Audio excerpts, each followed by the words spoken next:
E se as plantas mais poderosas para limpar o fígado e purificar o sangue não fossem descobertas em laboratórios modernos, mas registradas há milênios em textos sagrados? E se a medicina ancestral soubesse, muito antes da ciência, o que precisava ser curado e como curar?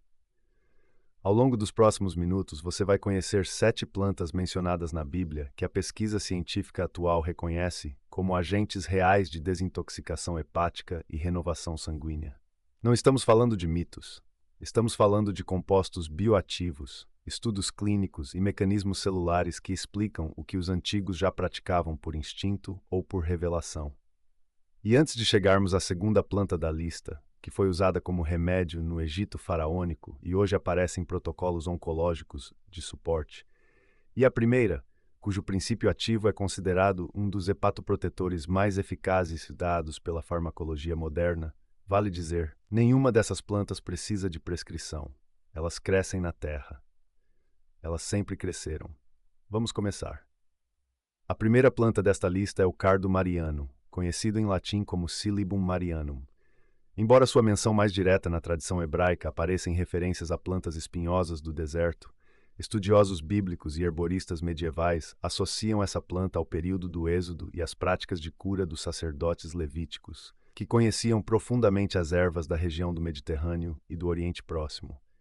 O que torna o cardo mariano extraordinário não é a sua história religiosa, mas a precisão com que sua composição química age sobre o tecido hepático. O princípio ativo central é a silimarina, um complexo de flavonolignanas, sendo a silibina o componente mais estudado. Essa molécula age em múltiplas frentes simultâneas. Ela inibe a entrada de toxinas nas células do fígado, ao competir pelos mesmos receptores de membrana que venenos como a amatoxina, presente em cogumelos mortais.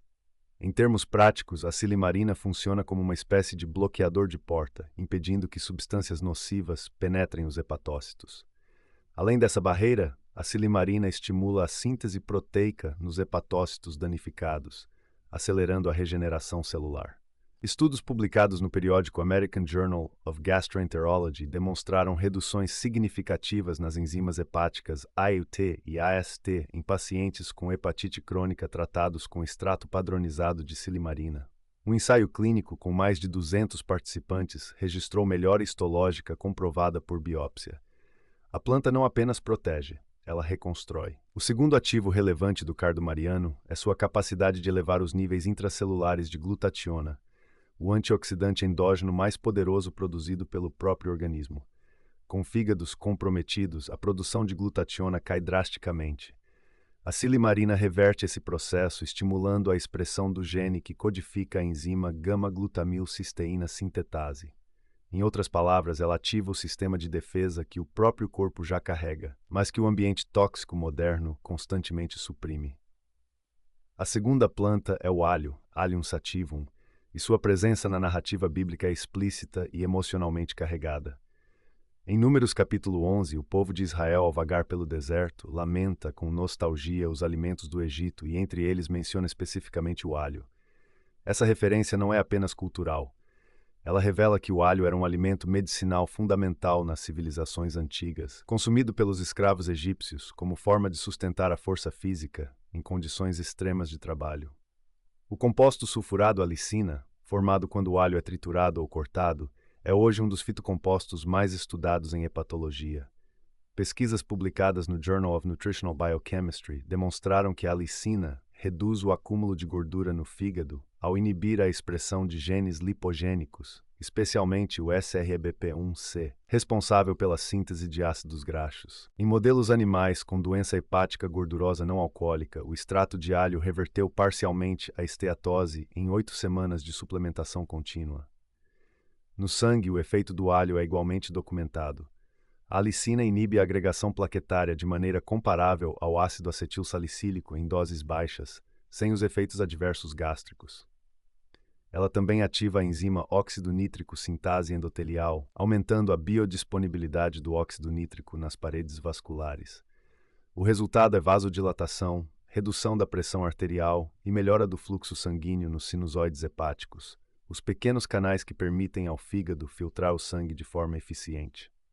O que os hebreus carregavam como memória afetiva do Egito era ao mesmo tempo um protocolo de saúde cardiovascular e hepática. A terceira planta é menos conhecida pelo nome e mais pelo papel ritual que desempenha na Páscoa judaica. As ervas amargas, em hebraico maror, são mencionadas em Êxodo capítulo 12 e em Números capítulo 9 como parte obrigatória da refeição pascal.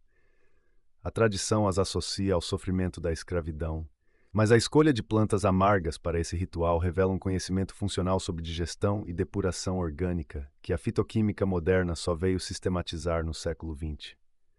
As principais plantas usadas como maror incluem alface selvagem, chicória, dente de leão e endívia. O princípio amargo compartilhado por essas espécies é a classe dos sesquiterpenos lactonados, como a lactocopicrina e o ácido chicórico.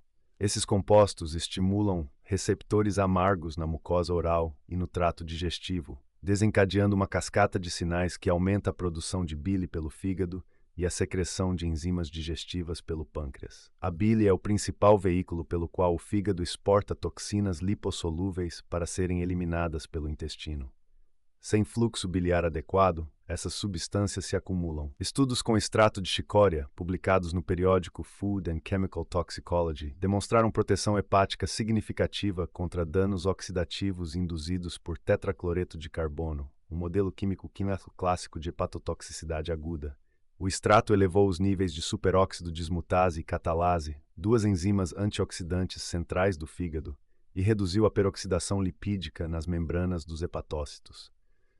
No dente de leão especificamente, a taraxacina e o taraxacereno mostraram capacidade de aumentar o clearance renal de compostos nitrogenados, contribuindo para a purificação sanguínea de forma complementar à ação hepática.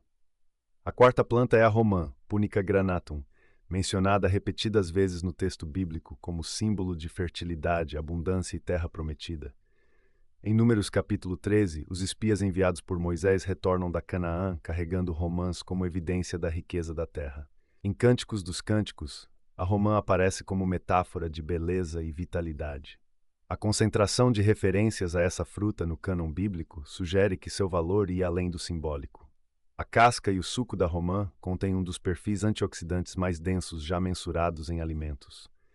A urolitina A, um metabólito produzido pela microbiota intestinal a partir dos elagitaninos da romã, mostrou em estudos recentes publicados na revista Nature Metabolism capacidade de induzir a mitofagia seletiva nos hepatócitos, um processo pelo qual a célula destrói mitocôndrias disfuncionais e as substitui por organelas funcionais. Em termos práticos, isso significa que a romã ajuda o fígado a remover seu próprio maquinário danificado e reconstruí-lo de forma mais eficiente. No sistema cardiovascular e sanguíneo, os polifenóis da romã, especialmente o ácido elágico e as antocianinas, inibem a enzima conversora de angiotensina com eficácia documentada em ensaios clínicos randomizados. Um estudo publicado no American Journal of Clinical Nutrition mostrou redução de 11% na pressão arterial sistólica após 4 semanas de consumo diário de 200 ml de suco de romã em hipertensos não medicados. Esses mesmos polifenóis reduzem a oxidação do LDL, o mecanismo inicial da formação de placas ateroscleróticas. A romã não apenas purifica, ela protege a estrutura que transporta o sangue. Se este conteúdo está fazendo sentido para você, se você veio aqui buscando uma compreensão mais profunda sobre saúde baseada em evidências e tradição, considere se inscrever no canal. Publicamos regularmente análises científicas fundamentadas em alimentos e plantas que a história registrou e a ciência agora explica. A quinta planta é o azeite de oliva, obtido da Olea europaea, e sua presença na Bíblia é praticamente onipresente.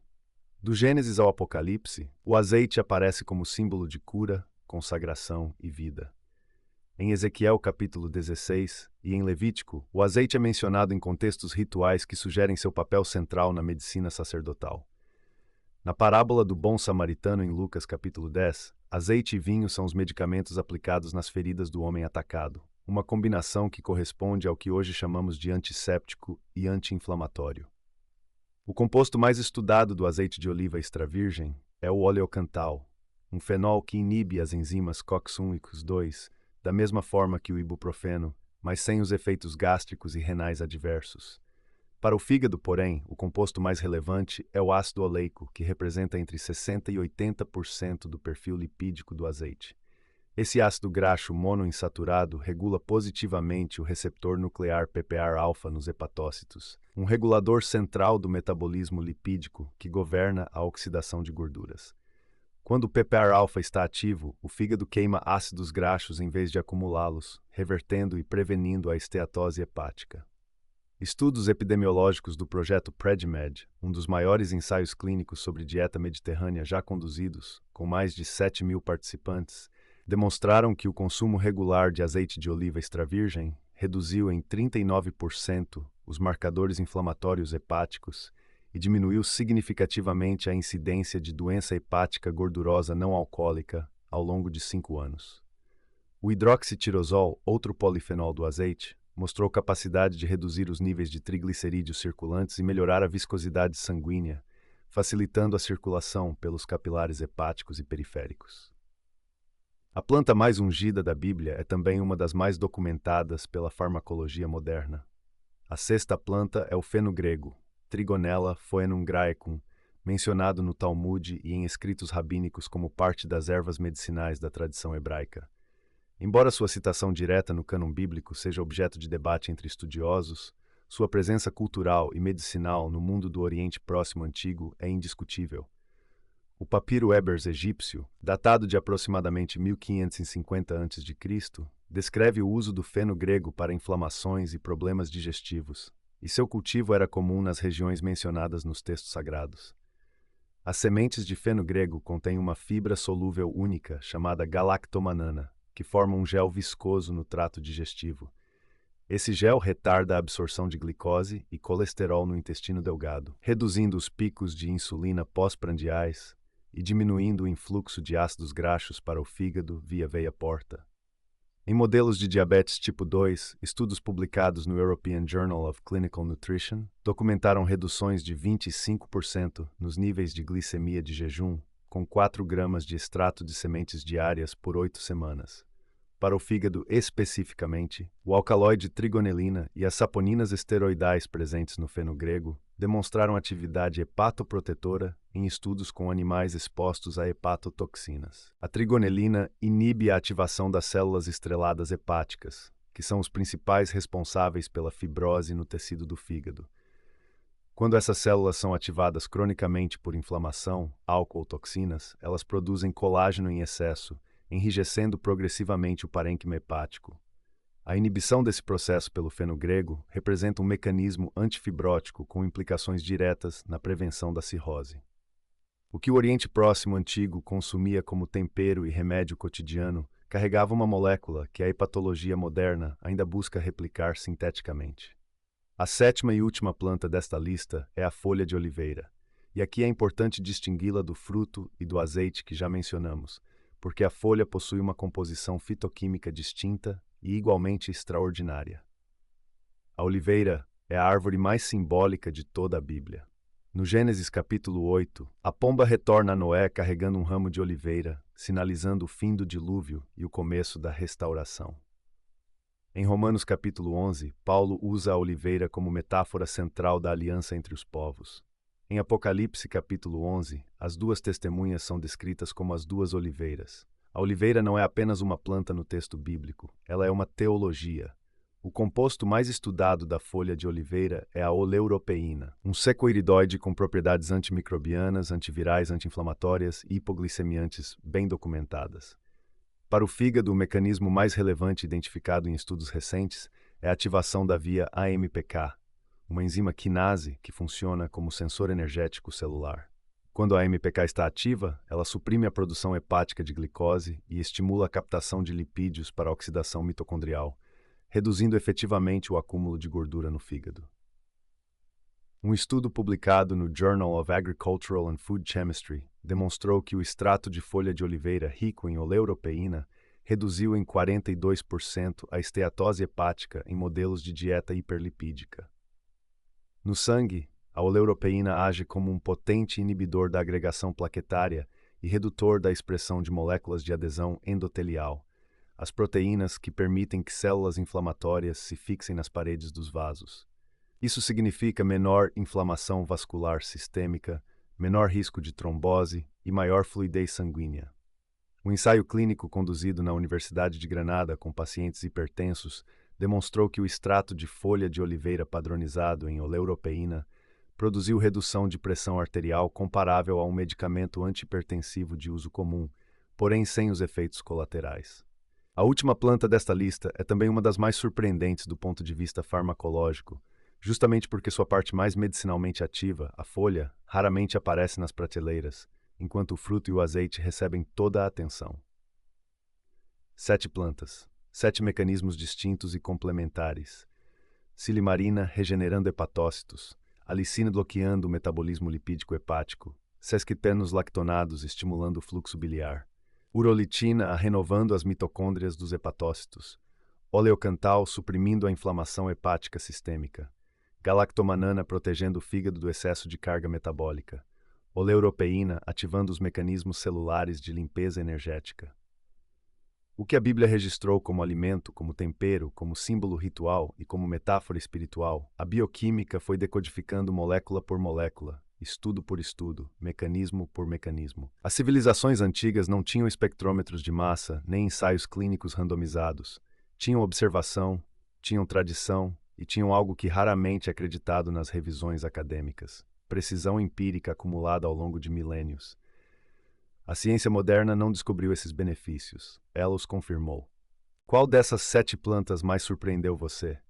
Deixe nos comentários se foi o cardo mariano com sua capacidade de regenerar o fígado, célula por célula, a folha de oliveira com seu mecanismo de ativação enzimática, ou o feno grego com seu papel antifibrótico que a medicina convencional ainda busca replicar. Lemos todos os comentários e respondemos sempre que possível. E se você ainda não está inscrito no canal, esse é o momento. Cada vídeo desta série aprofunda o que a história registrou e a ciência explica. Até o próximo.